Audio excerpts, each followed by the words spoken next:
Hello everyone.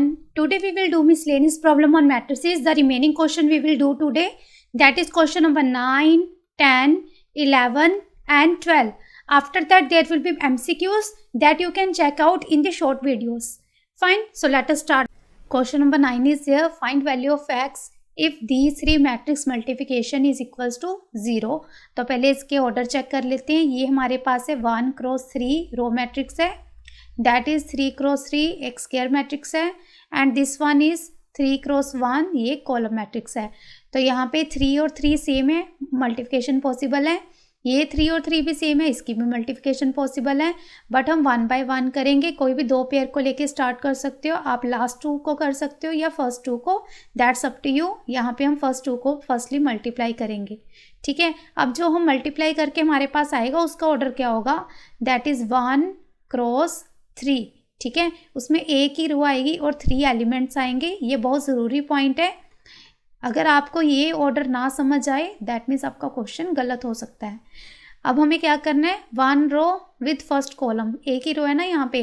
तो x into 1 x minus 5 into 0 0 minus 1 into 2 यहाँ पे आ गया माइनस ऑफ 2.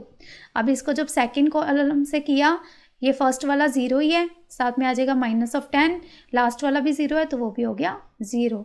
जब इसे लास्ट से किया, x इंटू 2 ये आ गया 2x minus 5 into 1 minus of 5 minus 1 into 3 ये आ गया माइनस ऑफ 3. डन. अब साथ में ये जो x 4 1 ये जो कॉलम मैट्रिक्स है वो एज इट इज़ रहेगा. उसका ऑर्डर है 3 क्रॉस 1.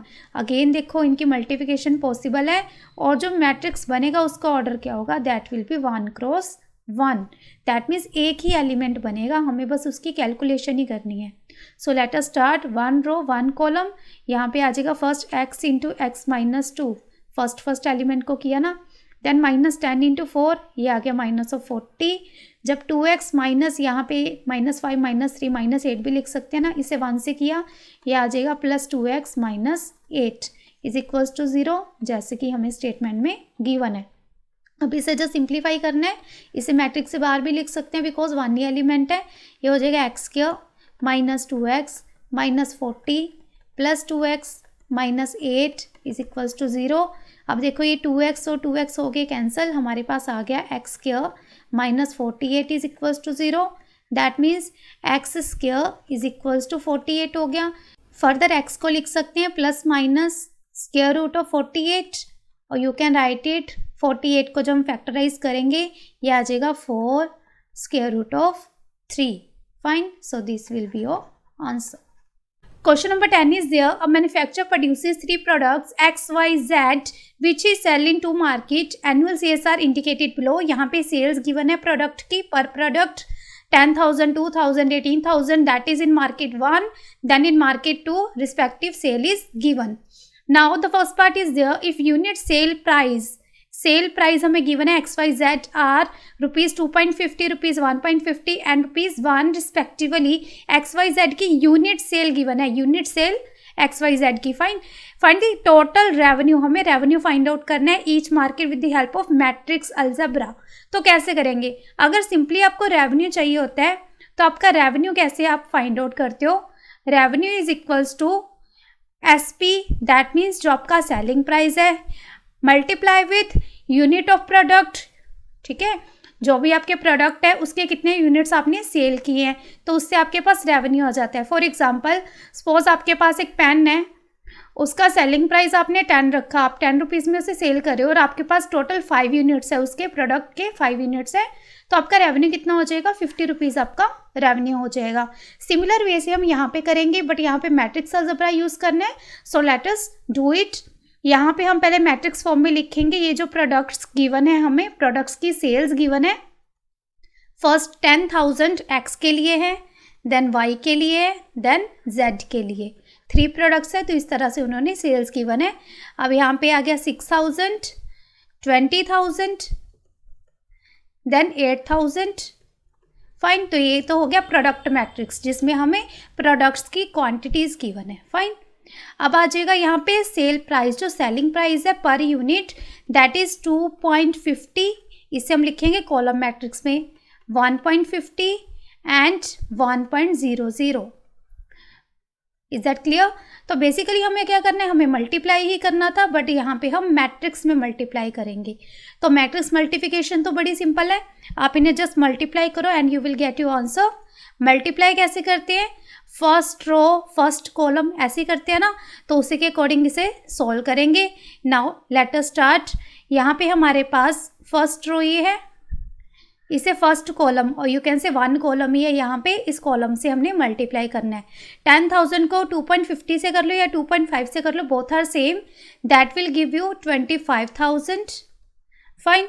सिमिलरली 2,000 को 1.5 से करोगे या 1.50 से करोगे, ये आ जाएगा हमारे पास 15 टू 30 होता है ना, तो उसके अकॉर्डिंग यहाँ पे आ जाएगा 3,000 प्लस 18,000 को 1 से करेंगे तो 18,000 एज इट इज ही आ जाना है। नेक्स्ट अब सेकेंड रो फर्स्ट कॉलम को करेंगे, 6,000 इंटू 2.50, ये आ जाएगा 15,000 plus 20,000 into 1.50, that will give you 30,000, then plus 8,000 into 1, that is 8,000 again. Fine. अब इसे जब कैलकुलेट करेंगे, इसे एडिशन करते हैं, देन यू विल गेट, ये जो फर्स्ट पूरी टर्म है इसे अगर ऐड करें तो 46,000 आ जाएगा, सेकंड को ऐड करेंगे तो 53,000 आ जाएगा हमारे पास। यहाँ पे हमें क्या पूछा था, total revenue in each market, तो यहाँ पे ये जो फर्स्ट वाला है वो मार्केट 1 के लिए आएगा, जो सेकंड वाला है वो मार्केट 2 को रिप्रेजेंट करेगा। फाइन। तो आप लिख सकते हो revenue in market 1, in market 1 that will be equals to rupees 46,000 and revenue in market 2 that will be equals to rupees 53,000. So this is done for this part. I hope it is clear to you. Now B part is also there. The question is again same XYZ product है, table सारा same है, फ़र्क क्या है यहाँ पे, unit cost given है, अभी इज गिवन ₹2, ₹1, 50 पैसे। फाइंड द ग्रॉस प्रॉफिट, हमें प्रॉफिट फाइंड आउट करना है। देखो कॉस्ट गिवन है, प्रॉफिट कैसे फाइंड आउट करोगे, इसमें हमें फर्स्ट वाला जो पार्ट है ए पार्ट है उसे यूज़ करना पड़ेगा, बिकॉज उसमें हमें सेलिंग प्राइस गिवन था, यहाँ पे कॉस्ट प्राइस गिवन है। तो आपको अगर फॉर्मूला पता हो प्रॉफिट का फॉर्मूला क्या होता है, that is SP minus CP, that mean selling price में से कॉस्ट प्राइस को माइनस कर दें। अब सेलिंग प्राइस का मैट्रिक्स हमें गिवन था लास्ट में, दैट इज 2.5, 1.5 एंड 1।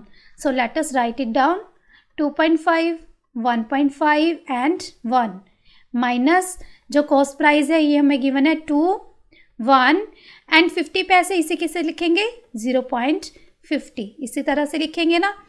अब इन दोनों को कर देंगे माइनस करके हमारे पास प्रॉफिट का मैट्रिक्स आ जाएगा, profit per unit.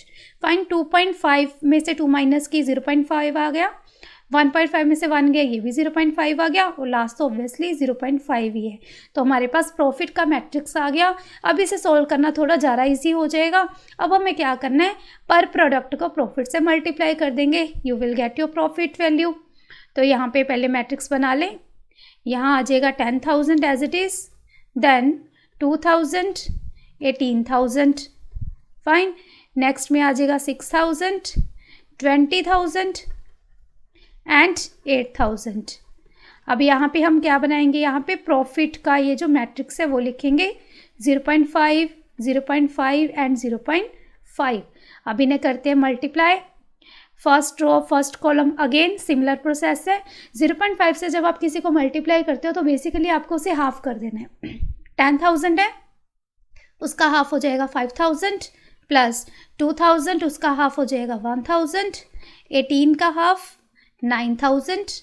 Then next आ गया सेकेंड रो को करेंगे, 6 का हाफ आ जाएगा 3 प्लस 20 का आ जाएगा 10 प्लस 8 का आ जाएगा 4। अब आपको क्या करना है, इन्हें जस्ट ऐड करना है। जब इसे ऐड करेंगे, ये जो फर्स्ट हमारे पास है ये तो आ जाएगा 9 एंड 1 10, 10 एंड 5 15 आ जाएगा डायरेक्टली 15,000। और जो सेकंड वाला है यहाँ पे 3 एंड 4 7 एंड 10 17,000 आ गया। तो ये जो हमारे पास आया ये तो प्रॉफिट आया इन मार्केट 1, इन मार्केट 2। हमें क्या फाइंड आउट करना है, ग्रॉस प्रॉफिट। तो ग्रॉस प्रॉफिट के लिए क्या करना है, इन दोनों को ऐड कर देंगे। नाउ ग्रॉस प्रॉफिट, ग्रॉस का मतलब होता है total, gross profit will be equals to 15,000 plus 17,000, that will be equals to rupees 32,000. So this is done. That will be your final answer. Now question number 11 is there. Find the matrix X, capital X, so that X into one matrix 1, 2, 3, 4, 5, 6 is equals to another matrix -7, -8, -9, 2, 4 and 6. तो यहाँ पे जो X है ये एक matrix है, ये कोई स्केलर नहीं है, ये एक मैट्रिक्स है। तो सबसे पहले आपको क्या करना पड़ेगा, इस x को ही लेट करना पड़ेगा कि x की वैल्यू कैसी आएगी। तो हमने जब x को लेट करना है, ऑब्वियसली एक मैट्रिक्स है तो इसका कुछ ना कुछ ऑर्डर होगा। यहाँ पे कुछ भी गिवन नहीं है स्टेटमेंट में, तो हमें खुद ऑब्जर्व करना होगा कि इसका ऑर्डर क्या होना चाहिए। तो पहले इसके साथ जो मल्टीप्लाई हो रहा है इसका ऑर्डर देखते हैं, दैट इज़ 2 क्रॉस 3, फाइन। और यहाँ पे जो रिजल्टेंट आ रहा है उसका ऑर्डर क्या है, दैट इज़ ऑल्सो 2 क्रॉस 3। अब यहाँ पे जो x का हमारे पास ऑर्डर होगा, एक चीज़ तो कंफर्म है, जब दो मैट्रिसेस मल्टीप्लाई में लिखी हैं उनका रिजल्ट भी कुछ आ रहा है, दैट मीन्स जो सेकंड वाले की रोज होती हैं वो फर्स्ट वाले का कॉलम बन जाता है, फाइन। तो यहाँ पे ऑब्वियसली कॉलम्स कितने आने चाहिए, 2 आने चाहिए। अब रहेगी बात किसकी, अब रहेगी बात यहाँ पे इसकी रोज़ की, किसकी रोज़ कितनी आएंगी। देन वन मोर थिंग, अगर आप दो मैट्रिसेस को मल्टीप्लाई कर रहे हो तो रिजल्टेंट मैट्रिक्स जो है वो कैसे आता है, इसकी लास्ट वाली टर्म और इसकी फर्स्ट वाली टर्म, इन दोनों से ही मिलकर रिजल्टेंट मैट्रिक्स बनता है ना। बेसिकली यहाँ पे जो 3 है ये यहीं से आया है और ये जो 2 है वो यहाँ पे होना चाहिए। आप बेसिकली क्या करते हो, ये जो सेम रोज़ और कॉलम वाले होते हैं ना उन्हें कैंसिल कर देते हो, आपके पास 2 क्रॉस 3 ये रिजल्टेंट आ जाता है। दैट मीन्स x का बॉर्डर कितना हुआ, 2 क्रॉस 2। ये बहुत ही ज़रूरी स्टेप है, आपको अगर क्वेश्चन सही से करना है तो ये बिल्कुल एक्यूरेट होना चाहिए। सो इसको लेट कर लेते हैं, ABCD 2 क्रॉस 2 का है, 2 रोज 2 कॉलम, स्क्वायर मैट्रिक्स आ गया। नेक्स्ट स्टेप में क्या करेंगे, इस x की वैल्यू यहाँ पे पुट कर देते हैं। नाउ यहाँ पे आ जाएगा ABCD और साथ में 1 2 3 4 5 6, that is equals to -7 -8 -9 2 4 6, done. अब यहाँ पे क्या होगा, मैट्रिक्स मल्टीप्लिकेशन होगी obviously, first row first column. तो इसी तरह से इसे कर देते हैं सोल्व। A + 4B आ जाएगा, फर्स्ट रो फर्स्ट कॉलम किया, then 2A + 5B, then 3A + 6B। अब similarly second row first column ये आ जाएगा C + 4D, then 2C + 5D, then 3C + 6D। ये हो गया, ये मैट्रिक्स यहाँ पे सेम रहेगा, -7 -8 -9 2 4 एंड 6। अब क्या करना है, इक्वालिटी है, सो बाय इक्वालिटी ऑफ मैट्रिसेस यहाँ पे हमारे पास बहुत सारी इक्वेशंस बन जाएंगी। पहले फर्स्ट और फर्स्ट को कर रहे हैं equal, that means A + 4B is equals to -7 आ जाएगा, 2A + 5B is equals to -8 आ जाएगा, 3A + 6B is equals to -9 आ जाएगा। तो ये हमने पहले फर्स्ट रो को इक्वेट कर दिया। सिमिलरली सेकंड को करेंगे तो C + 4D is equals to 2 आ जाएगा, 2C + 5D is equals to 4 and 3C + 6D is equals to आ गया 6। अब आपके पास 3 इक्वेशंस है, 2 वेरिएबल है, कोई भी 2 इक्वेशन लोगों ने सॉल्व करो and you will get your answer. हम पहले यहाँ से स्टार्ट करते हैं, इन 2 इक्वेशंस को लेंगे। यहाँ पे A है, यहाँ पे 2A है, तो फर्स्ट को अगर 2 से मल्टीप्लाई करके सब्ट्रैक्ट कर दें, इक्वेटिंग कोफिशिएंट से करें इसे सोल्व। सो यहाँ हमारे पास है A + 4B is equals to -7 and 2A + 5B is equals to -8। तो क्या करते हैं, इस इक्वेशन नंबर 1 इस इक्वेशन नंबर 2 लेके इसे 2 से मल्टीप्लाई किया, इसे 1 से किया, आपने पहले किया होगा। सो अभी क्या बन जाएगा, 2A + 8B is equals to -14। यहाँ पे आ जाएगा 2A + 5B is equals to -8। अब क्या कर देने, साइन चेंज, जो पॉजिटिव है नेगेटिव, जो नेगेटिव है पॉजिटिव, ये हो गए दोनों कैंसिल। 8 में से 5 की आगे 3, b इज इक्वल्स टू, अब -14 + 8 ये कितना हो जाएगा -6, तो b की वैल्यू हमारे पास आ गई -2, एक वैल्यू हमारे पास आ गई। अब इसे इक्वेशन नंबर 1 में पुट कर दें। नाउ इन इक्वेशन नंबर 1 जब इसमें पुट करेंगे a + 4 × -2 is equals to -7, a - 8 is equals to -7, तो a की वैल्यू कितनी आ जाएगी, a will be 1, -7 + 8 a will be 1, तो सेकेंड वैल्यू भी हमारे पास आ गई। तो सी डी इक्वेशन के लिए हमारे पास है c + 4d is equals to 2 and 2c + 5d is equals to 4। Again इसे इक्वेशन नंबर 3 और इक्वेशन नंबर 4 लिख लेते हैं। इसे 2 से मल्टीप्लाई करेंगे, इसे 1 से करेंगे ताकि यहाँ 2c बन जाए। अब जब मल्टीप्लाई करेंगे उसके बाद आ जाएगा 2c + 8d is equals to 4, यहाँ पे 2c + 5d is equals to 4। अब साइन हो जाएंगे चेंज, माइनस माइनस माइनस, ये भी कैंसिल और ये भी कैंसिल, हमारे पास रह गया 3d is equals to 0, that means d की वैल्यू कितनी आ गई 0। अब d की वैल्यू 0 आ गई तो इन इक्वेशन नंबर 3 इसे पुट कर देते हैं। यहाँ पे पुट करेंगे तो c + 0 is equals to 2, that means c की वैल्यू कितनी आ गई 2, तो हमारे पास सारी की सारी वैल्यूज आ गई। देयरफॉर जो मैट्रिक्स x हमने लेट किया था उसकी वैल्यू क्या आई, a is 1, b is -2, c is 2 and d is 0, so that will be your answer. Question number 12 is there. If A and B are square matrices of same order such that AB is equals to BA, that means it is commutative, then prove by induction that A into B raised to power n is equals to B raised to power n into A. ये हमें prove करना है by using induction. So let us start it. पहले करेंगे step 1. Step 1 में हमारे पास क्या होता है, put n is equals to 1, जब n को यहाँ 1 पुट करेंगे ये आ जाएगा a into B raised to power 1 is equals to B raised to power 1 into A, which implies A B is equals to B A. ये तो हमें पहले से कंडीशन गिवन थी विच इज ट्रू, तो अगर ये ट्रू है which implies result holds for n is equals to 1। अब करेंगे स्टेप 2। स्टेप 2 में हमारे पास क्या होता है, assume the result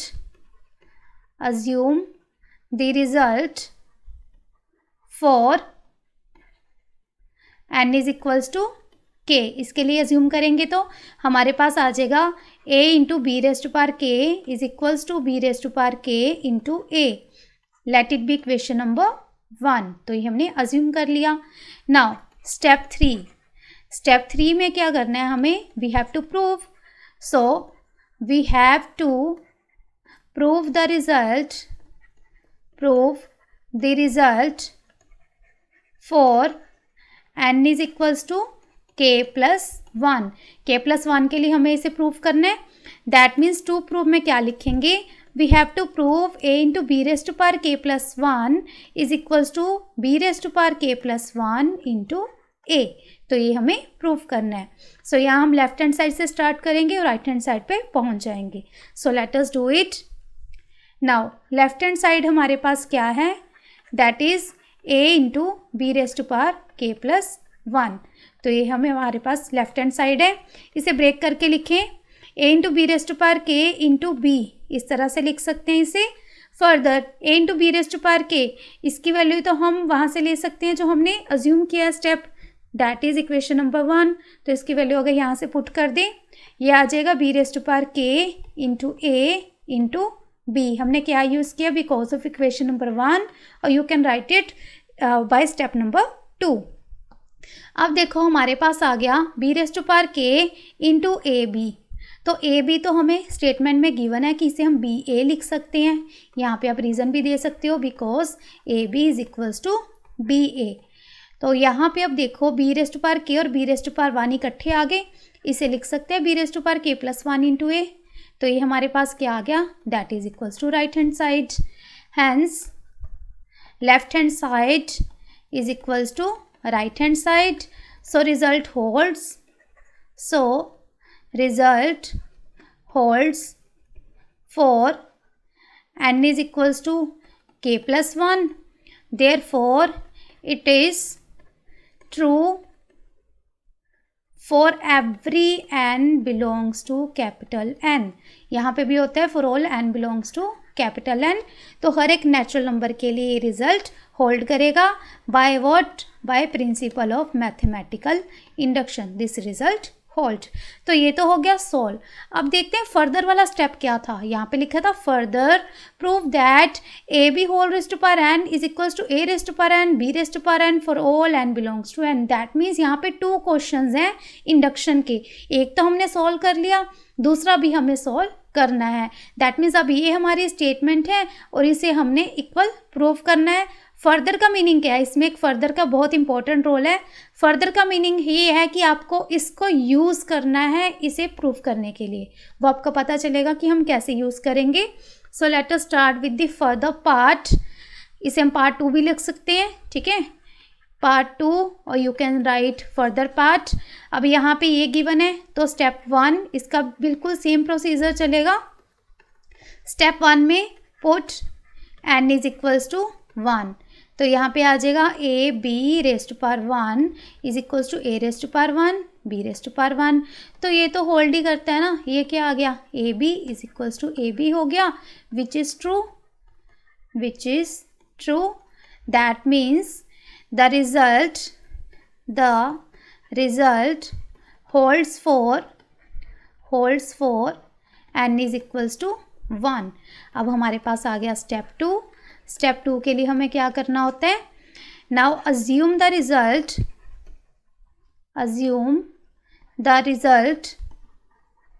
for n is equals to k. इसके लिए जूम करेंगे तो ए B raise to power K is equals to A raise to power K and B raise to power K. इससे आप इक्वेशन नंबर 2 भी लिख सकते हो या फिर स्टेप 2 भी लिख सकते हो फर्दर. तो ये हमने अज्यूम कर लिया. नाउ स्टेप 3 में आपको क्या करना है? वी हैव टू प्रूव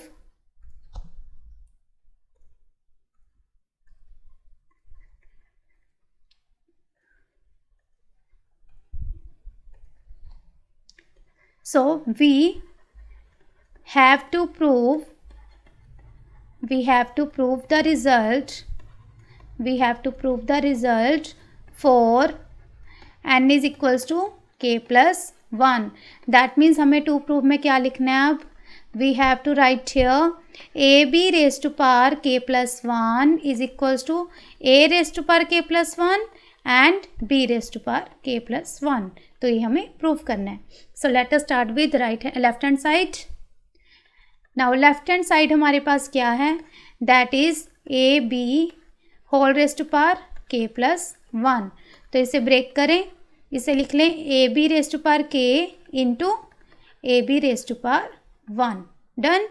अब इक्वेशन नंबर 2 से हम इसकी वैल्यू लिख सकते हैं. ये हो जाएगी ए रेस्ट टू पावर के बी रेस्ट टू पावर के इंटू ए बी. क्या यूज़ किया? बिकॉज ऑफ इक्वेशन नंबर 2 हमने ये वैल्यू लिख ली.